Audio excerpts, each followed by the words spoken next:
We've gone through so much of the 23rd, and I'm loving every one of these verses. And today's verse is, you prepare a table before me in the presence of my enemies.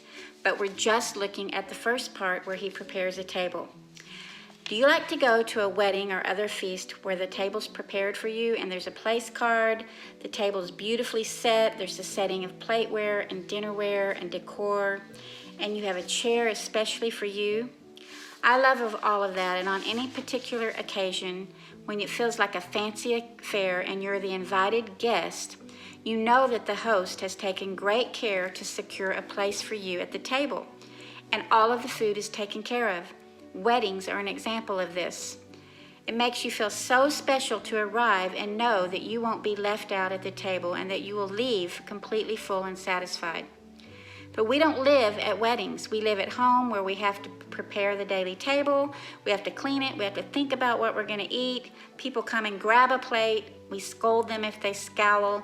And we hurry out the door with our bellies either stuffed, or we're dissatisfied, or we're hurting because the meal was less than satisfactory. It's not so at the table of the shepherd. The table in the Bible represents provision, protection, and presence. There's that word again, his presence. Philippians 4:19 says he provides all of our needs according to his riches in glory. Isn't it cool how at a wedding or an event you don't have to pay for that elaborate meal? The host does, and that makes the food all that more tasty and satisfying because there was no work on our part. Song of Solomon 2 says there's a banner over his table, and it's called love. His love protects with his rod and his staff, and in other words, we can eat and dine without the fear of interruption from pesky birds or flies. Isn't that the worst, when you sit down to have a picnic outside only to have flies swarm around your first bite? There's none of that at his table. Psalm 107 says that he satisfies the hungry soul, and the longing soul he fills with good things. That means he's the server, he's physically there at the table, and he's making sure we do not leave empty and famished.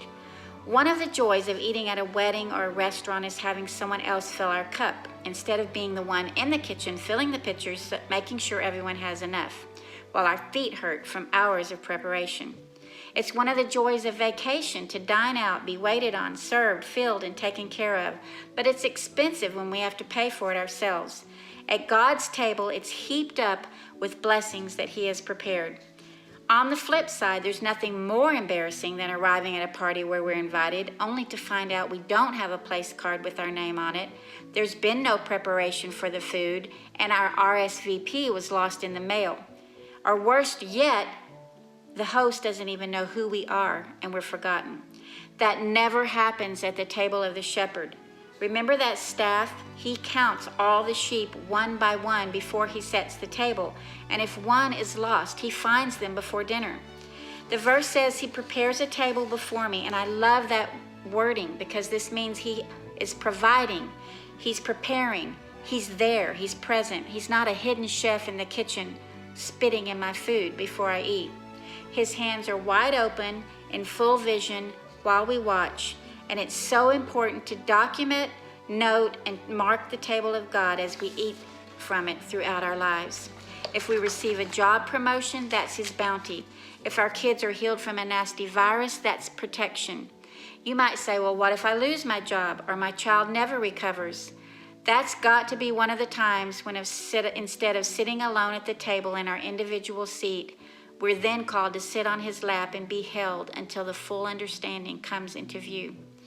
Can you visualize with me the table? Your name is there, and all you have to do is pull up a seat, sigh, and smile as the server of all servers arrives with his rod and staff in hand to show you just the spread that's on the table set for you.